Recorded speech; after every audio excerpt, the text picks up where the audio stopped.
Donc, cet esprit des ténèbres là, quand Dieu voulait créer, refaire la terre, premièrement, face à l'esprit des ténèbres, l'esprit de Dieu est parti. C'est pourquoi dans ta vie, l'esprit de Dieu vient en premier lieu. Il vient préparer les choses. Pendant des années, l'esprit de Dieu t'a suivi. Quand ton cœur, il y a combien de gens qui devaient être convertis à 15 ans, ils n'ont pas été convertis parce que l'esprit de Dieu est venu en ce moment-là, vous l'avez rejeté, vous n'avez pas voulu. L'esprit de Dieu se meut. Mais l'esprit de Dieu se meut, il ne peut pas agir. Parce que la foi de Dieu ne dépend pas du Saint-Esprit. Bien que l'Esprit Saint soit l'esprit de foi, il précède d'abord et il va sur la place. Il prépare et il se positionne. Et maintenant, le verset 3. Dieu dit. Voilà. Dieu dit. Dieu fit quoi? Dieu dit. Dit.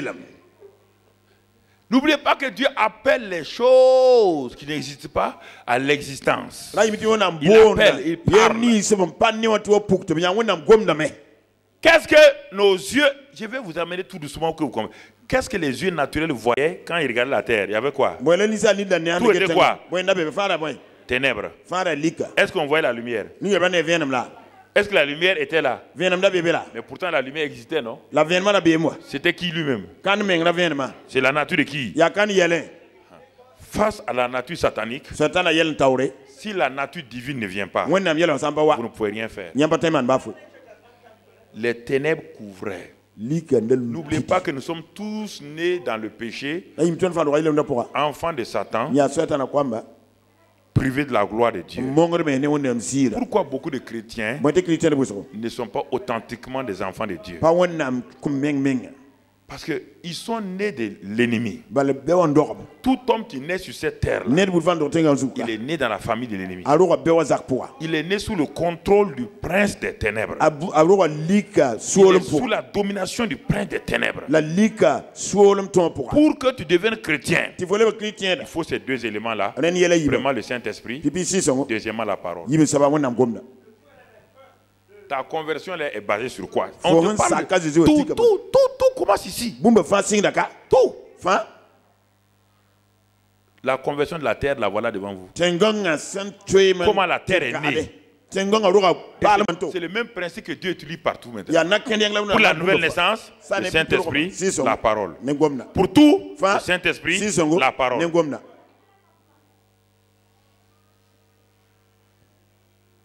Bien-aimés frères, Dieu dit.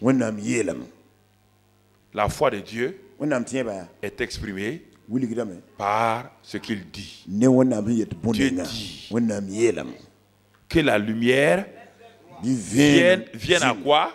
À l'existence. Mais cette lumière-là, si elle doit venir à l'existence, c'est que elle était quelque part. Elle était invisible. Maintenant, elle va être rendue quoi? Visible. C'est ça, frère. Votre guérison est déjà accomplie chez Dieu. Mais dans votre corps, elle n'est pas visible. On ne peut pas la toucher. Donc, quand vous parlez, vous prenez cette guérison-là, vous la manifestez dans votre corps maintenant.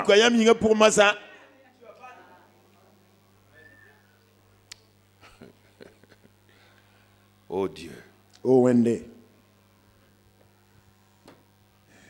Dieu dit que la lumière soit. Dieu dit que la lumière soit. Mais est-ce que les ténèbres ont pu résister? Frère, si vous comprenez qu'est-ce que la parole là, est-ce que les ténèbres ont pu résister? Quand Dieu a parlé là, quand Dieu a dit, quand Dieu a proclamé la lumière, est-ce que les ténèbres peuvent résister?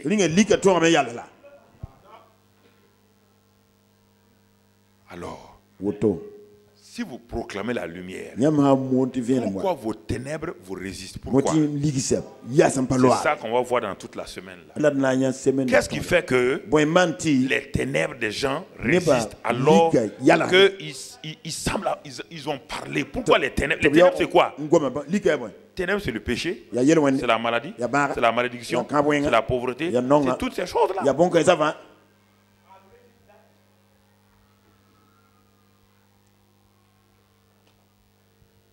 C'est tout ça.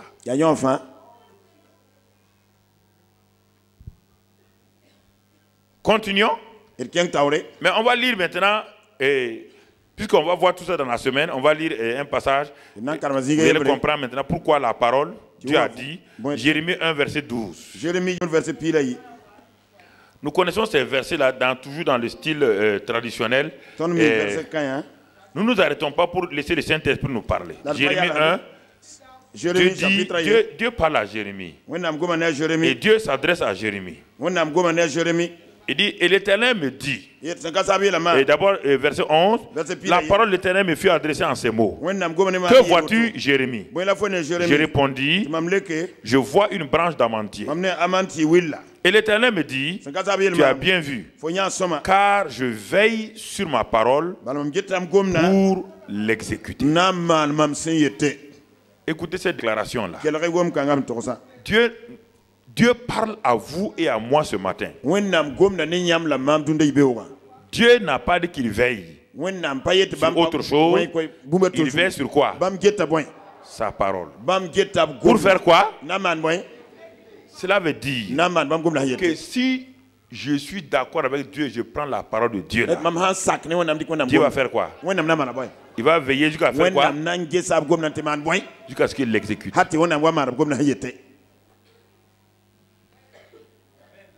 Dieu dit, il n'a pas dit qu'il va veiller sur le problème, c'est que les gens croient que, je disais à des gens hier, les gens croient que parce qu'ils sont malades là, c'est-à-dire Dieu a pitié sur eux. Non, Dieu n'agit pas comme ça. Écoutez, les malheurs sur la terre là, les gens disent, mais si Dieu était bon, Dieu est bon, Dieu n'agit jamais. Tout un village peut être enterré aux yeux de Dieu, il ne dit rien. Si vous ne croyez pas. C'est ça que vous ne comprenez pas. Que vous avez une idée bizarre sur Dieu. Vous dites Dieu est méchant. Tout un village est enterré. Toute ta famille peut mourir. Dieu ne fera rien. Rien. Lisez la Bible. Si vous croyez que c'est faux, lisez la Bible.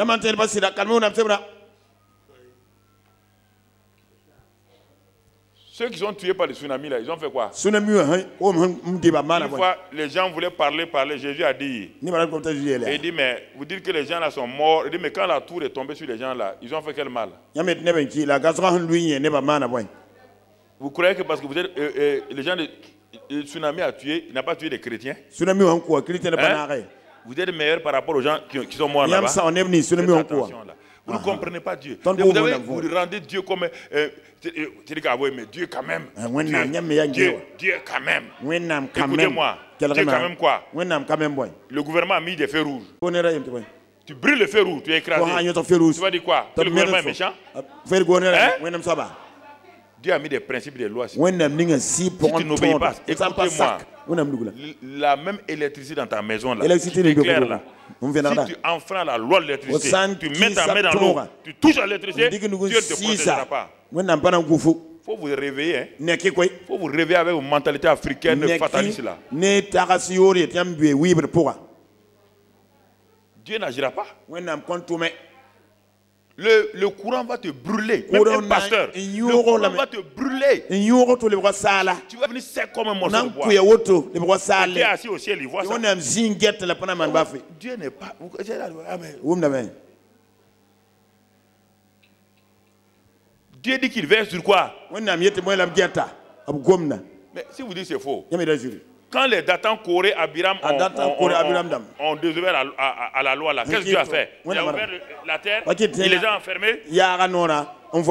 C'est pas, Dieu n'est pas méchant. Dieu agit par ses lois et ses principes.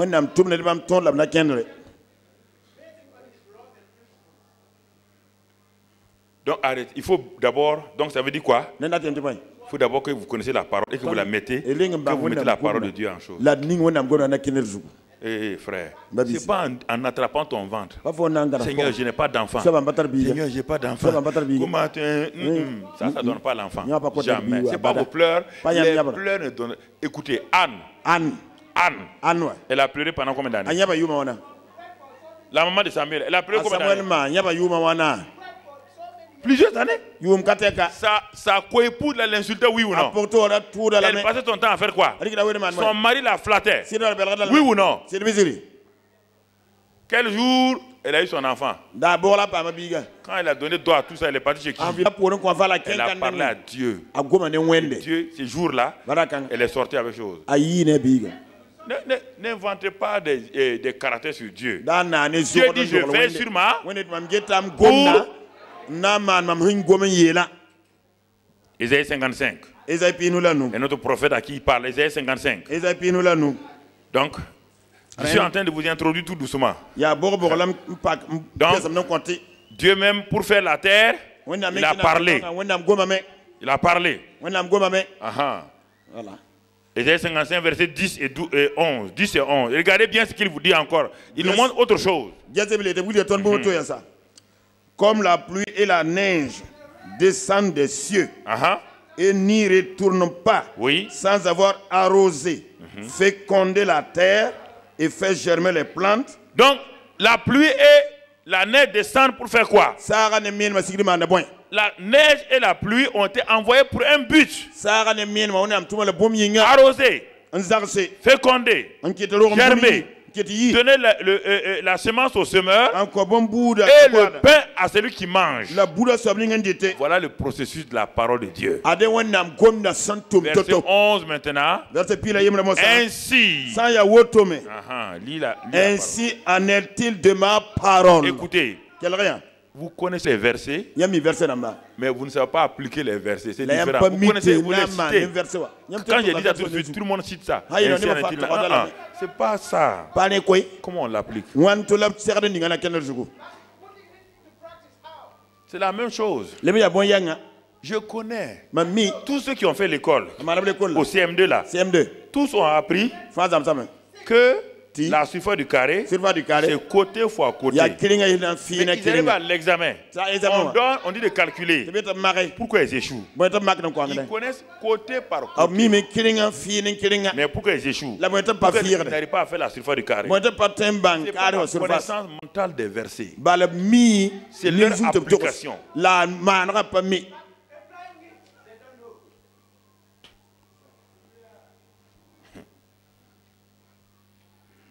Parce que personne ne va vous dire pour un examen que le côté d'un carré c'est égal à 4 mètres. Alors automatiquement, bêtement, vous allez faire quoi? La surface c'est quoi? 4 fois 4. C'est pas ça? C'est pas comme ça que Dieu fait. C'est pas comme ça que les maîtres font. Non. Il y a une application pratique. Pour vous dire ça, on va aller vous dire que le périmètre d'un carré est égal à ça. Et on dit maintenant de calculer la surface. Si tu ne connais pas qu'est-ce que le périmètre d'un carré, tu vas faire quoi? C'est comme ça que Dieu agit. Quand vous voyez un verset biblique là, faites attention. Citer le verset et l'appliquer, c'est deux choses différentes. Il y a des années, tu dis, ainsi en est-il de la parole. Ça ne marche pas. C'est pour combien d'années tu dis le même verset? Ça ne marche pas. Pourquoi ça ne marche pas?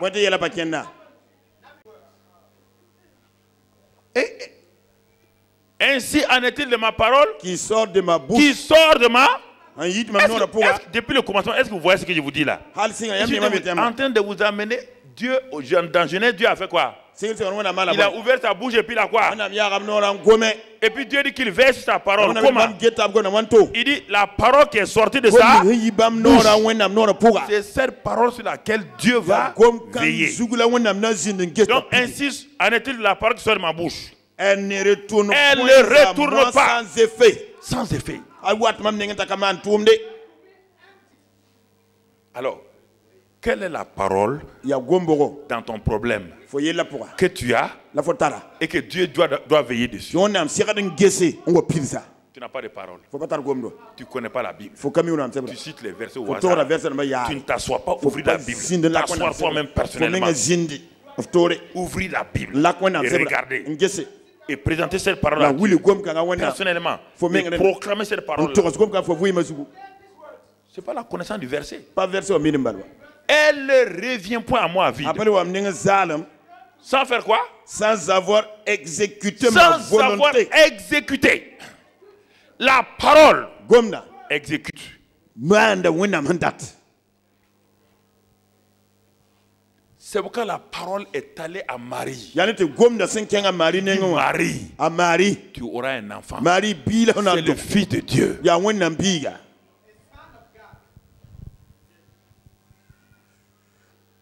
Quel est le problème que vous avez qui est aussi grave que celui de Marie?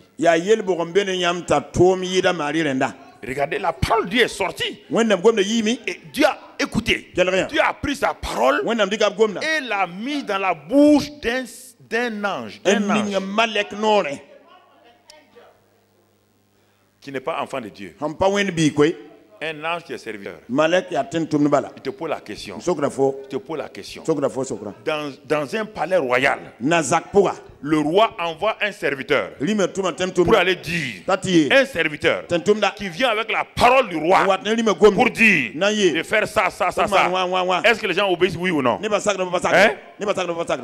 Après le serviteur, le fils du roi vient. Quand il parle, les gens n'exécutent pas. C'est normal? Hein? Vous êtes le fils de qui? Hein? Vous êtes supérieur à qui? À Gabriel. Vous êtes supérieur à qui? Michel.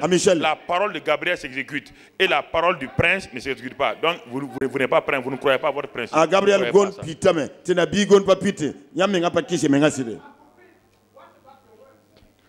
Jésus est venu pour les anges. Les anges connaissent l'évangile. Les anges ont le Saint-Esprit en eux. Les anges sont le palais de Dieu. Les anges sont des esprits au service de qui? Vous aimez adorer les anges. Il y a un ange qui est venu. C'est normal.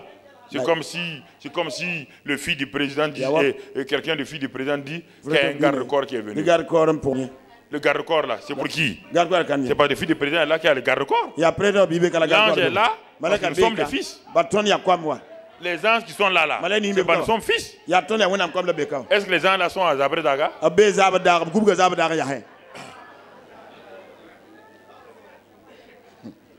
Le problème, ce n'est pas l'ange. C'est toi. Alors, frère, Dieu vous dit qu'il veille sur sa parole. Dieu dit que sa parole ne sort pas de sa bouche et revenir à lui sans effet, sans avoir accompli sa volonté. Et accompli mes desseins. Et toi, tu dis que toi, tu as fait ça. Et Dieu n'a pas fait. Écoutez, frère. Écoutez, il y a un menteur quelque part. C'est bien toi. C'est pas Dieu.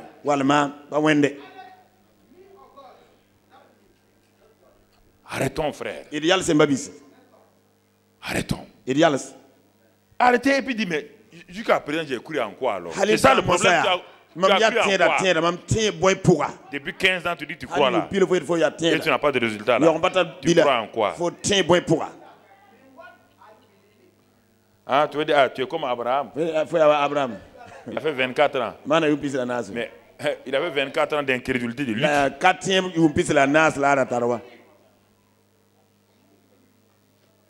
C'est ça, hein?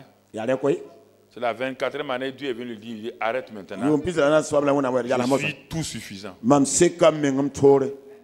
Tu ne peux pas m'aider. Arrête de m'aider. Arrête de courir à gauche, à droite. Arrête de courir à toutes les réunions de prière. Tu vas avoir les Agar et les choses. Dans les réunions de prière que vous prenez les Agar et les Ismaël. Ou Agar et Ismaël là. Vous les gagnez où? À gauche, à droite là. Alors qu'Isaac est déjà en vous.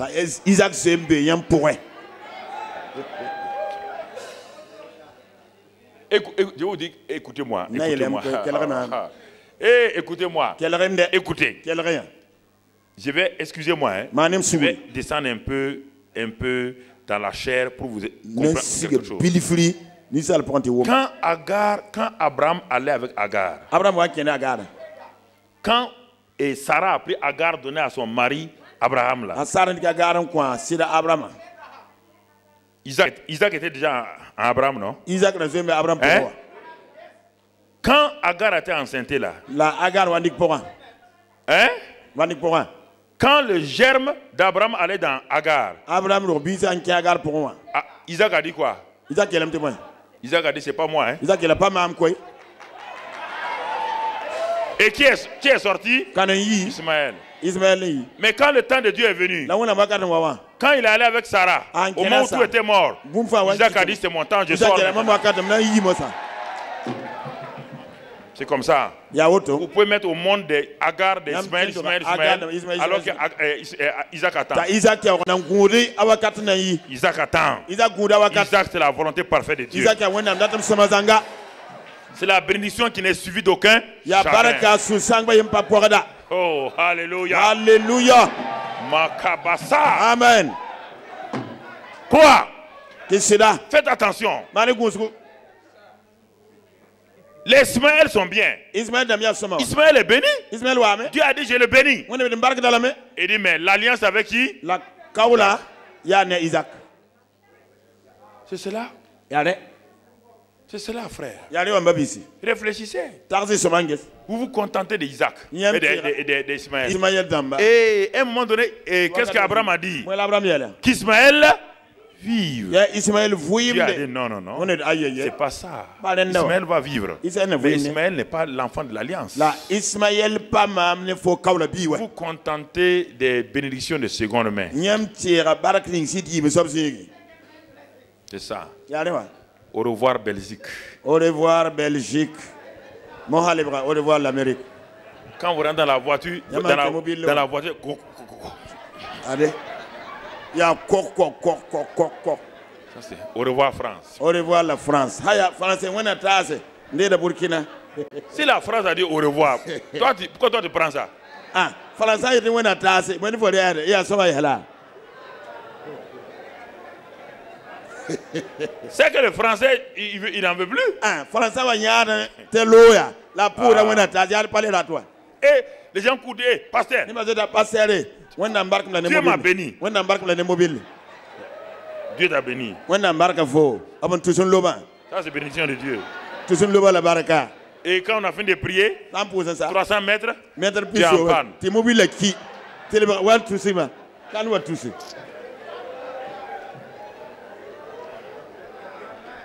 Frère, c'est ça.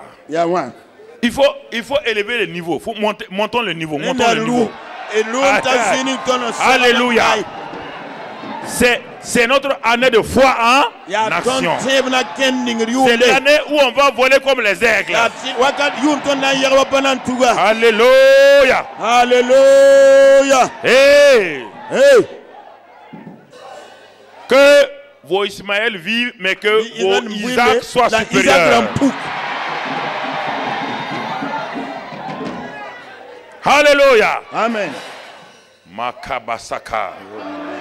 Rokabara kendelo. Malabaka baho maha. Frère, croyez simplement. Oh, si vous saviez. Si vous saviez. La grossesse spirituelle qui est là. Si pour un portion de cas. Que toute cette atmosphère qui a engrossé accouche cette année là. C'est ça, il y a besoin de faire de quoi. Alors. Oh. Alléluia. Amen. Cette année, nous ne voulons pas seulement des bébés ordinaires qui naissent de couples ordinaires. Cette année, nous voulons les Isaac en grand nombre.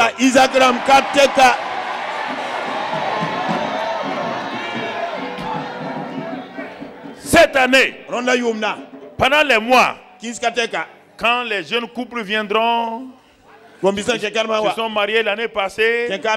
Ils viendront présenter les enfants. On va dire gloire à Dieu. Mais nous voulons cette année, nous proclamons les couples de 8 ans, de 10 ans, de 12 ans, de 15 ans. Quand ils viendront cette année, nous proclamons cela au nom de Christ Jésus. Alléluia. Amen. Amen. Amen. Oh oui.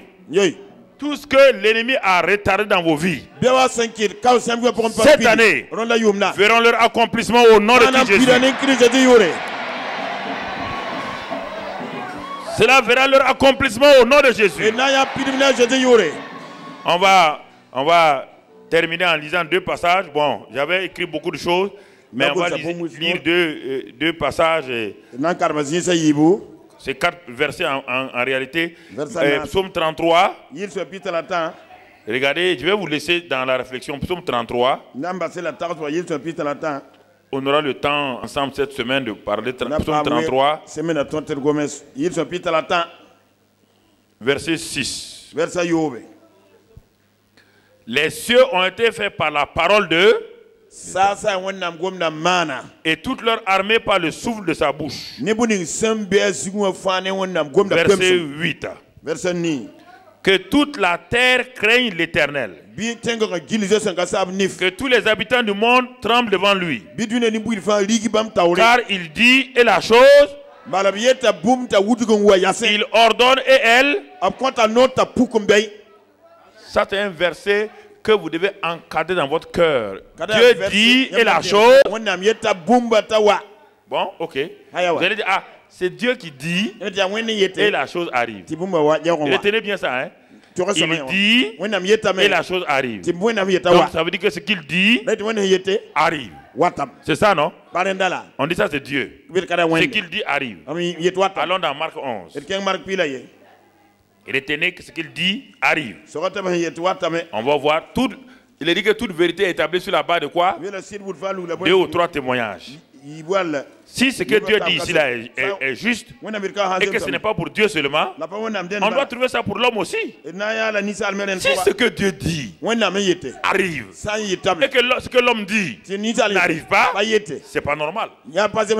Regardons Marc 11, verset 23. Marc 11, verset 23. Qu'est-ce que la Bible dit?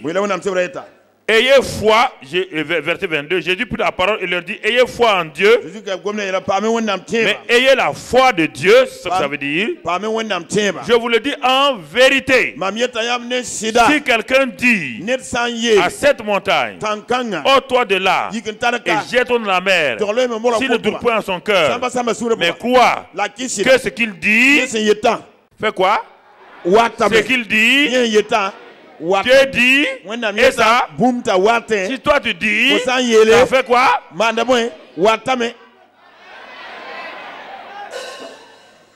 Écoute, écoute, ce qu'il dit arrive. S'il croit, ce qu'il dit arrive là, il le verra. Quand Dieu a dit, il a cru, non? Cela est arrivé, oui ou non? Alors pourquoi, quand vous avez cru, ça c'est la première partie, vous avez proclamé, ça c'est la foi en action, croire c'est dans le cœur, la foi c'est ce qui est proclamé ou l'action. Croire est un verbe. Je crois en Dieu. Ça c'est un verbe. La foi est toujours un nom, une action. Donc la foi est égale à quoi? Croire, parler ou agir. C'est une équation en 2 parties. Croire dans mon cœur, mais je le dis. Je le proclame. Je le proclame. Dieu a cru en lui-même, en sa parole, et il a proclamé. On va lire pour terminer Matthieu 4:4.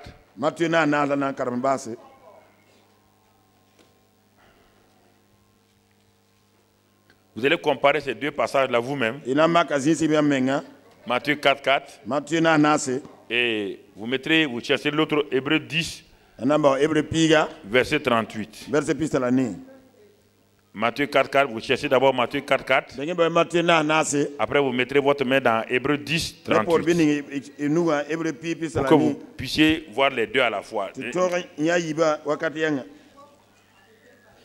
Vaut mieux que vous ayez ces deux. Ça, après, vous allez écrire près de Matthieu 4.4, Hébreux 10.38 dans votre Bible. Et vous allez écrire auprès de Hébreux 10.38 là, vous allez écrire Matthieu 4.4 là-bas. Pour que vous, quand vous lisez, vous n'oubliez pas ces deux. Matthieu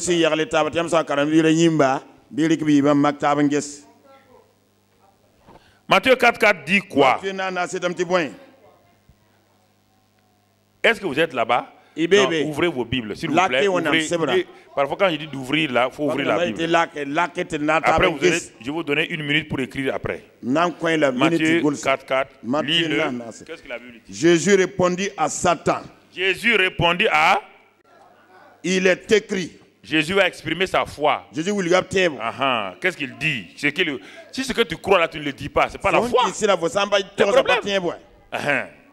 L'homme ne vivra pas de pain seulement, mais de toute parole qui sort de la bouche de Dieu. Mettez votre main là-bas. N'oubliez pas que notre sujet cette année, le juste vivra par quoi? Le juste vivra par quoi? Le juste vivra par quoi? Matthieu 4.4 nous dit quoi? Reprends encore. Matthieu 4.4 nous dit quoi? Jésus lui répondit, il est écrit, l'homme ne vivra pas de pain seulement, mais de toute parole qui sort de la bouche de Dieu. L'homme vivra, Jésus dit, l'homme vivra de toute parole qui sort de la bouche de Dieu. Si vous écrivez cette phrase-là, l'homme vivra, c'est le juste vivra par la parole. Non, par là, dans Matthieu 4.4, le juste vivra par là. C'est ce que Jésus nous dit.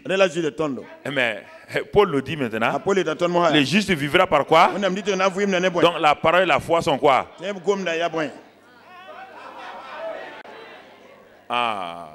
La foi c'est quoi? C'est la parole proclamée. Jésus dit, le juste là, l'homme là, vivra de toute parole qui sort de la bouche de Dieu. Mais ça qui sort de la bouche de Dieu, c'est les paroles qui sortent de la bouche de Dieu, comme nourriture là, doit être dans la bouche de qui? Une nourriture, pour vivre par une nourriture, tu dois la mettre où? Si la parole de Dieu est une nourriture, elle doit être où? Dans ta bouche. Donc, si tu vis de la parole, pour vivre la parole, il faut la mettre où? Si la parole est une nourriture, il faut la mettre où? Alors, c'est pourquoi Dieu dit, l'homme vivra de toute parole. Paul dit, Dieu a raison, car le juste vit par la foi. Parce que c'est la parole là qui donne la foi. Alors, maintenant, si on veut s'arrêter là, Jésus dit, un jour, les disciples disent à Jésus, Seigneur, tu nous parles de beaucoup de choses. Est-ce que tu peux augmenter notre foi? S'il te plaît, Jésus, augmente-nous la foi simplement. Ah bon? Je dis, ah bon, augmente votre foi. Bon, moi je ne vais pas lire, tu lis et puis on va s'arrêter. Luc 17. Je crois que c'est le 17, verset 10 ou 4. Luc 17. Verset 5, je crois. Verset 5. Et regardez, lis tout le passage. Les apôtres dirent au Seigneur. Tout le monde est tourmenté par l'affaire de foi là. Tout le monde. Parce que ils entendent Jésus dire, vous avez une foi faible, vous n'avez pas la foi. Alors ils ont dit, bon, ok, si c'est ça là, nous voilà aujourd'hui. Seigneur, nous sommes mis à genoux. Jésus, augmente-nous la foi. Augmente-nous la foi. Jésus n'a imposé la main sur personne. Qu'est-ce qu'il leur dit? Écoutez ce qu'il leur dit. Et le Seigneur dit. Et le Seigneur dit. Il dit augmente-nous la foi. Et qu'est-ce que, au lieu d'augmenter la foi, qu'est-ce qu'il fait? Il parle. Qu'est-ce qu'il dit? Si vous aviez de la foi comme un grain de sénévé, Vous diriez à ce sycomore, déracine-toi et plante-toi dans la mer, et il vous obéirait. Donc, votre foi augmente par quoi? En ce que vous dites à vos situations. Marc, tu as compris? Oui, mais Marc. La foi n'est pas quelque chose. Non, la foi augmente par quoi? Il dit augmente la foi. Il dit, ah bon? La foi, si vous l'avez déjà, elle va augmenter par quoi? Par ce que vous dites à vos situations. Pas autre chose. Pas autre moyen. Et les deux hommes de la Bible que j'ai regardés, à qui Jésus a dit clairement, on a fini, dans tout Israël, on va le prendre. Écoutez, Jésus a dit à deux seules personnes, deux païens, un Romain et une femme syro-phénicienne. Vous entendez? Un Romain païen et une femme syro-phénicienne grecque, d'origine grecque. Jésus a dit à ces deux-là, jamais en Israël, je n'ai vu aussi une grande foi. C'est pas à Pierre, c'est pas à Jacques, c'est pas à Jean qui l'a dit, mais à deux païens. Je pose la question maintenant. Je vais vous laisser réfléchir sur ça. Comment des gens qui ne connaissent pas la Bible, qui ne savent même pas prier Dieu, qui adorent des idoles, comment ils peuvent venir sur la scène de la foi et ils sont devenus premiers? Ils ont apparu de rien. Un Romain n'a pas le droit d'entrer dans une synagogue. Et un Juif n'a pas le droit d'entrer chez un Romain. Donc, le Romain ne connaît pas la Bible. Il n'a entendu que Jésus de loin. La femme syro-phénicienne, Jésus l'a appelé petit chien.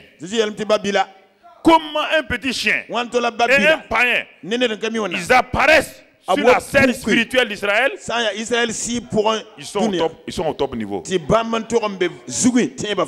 Et les disciples là sont humiliés. Jésus dit au centurion là, jamais en Israël.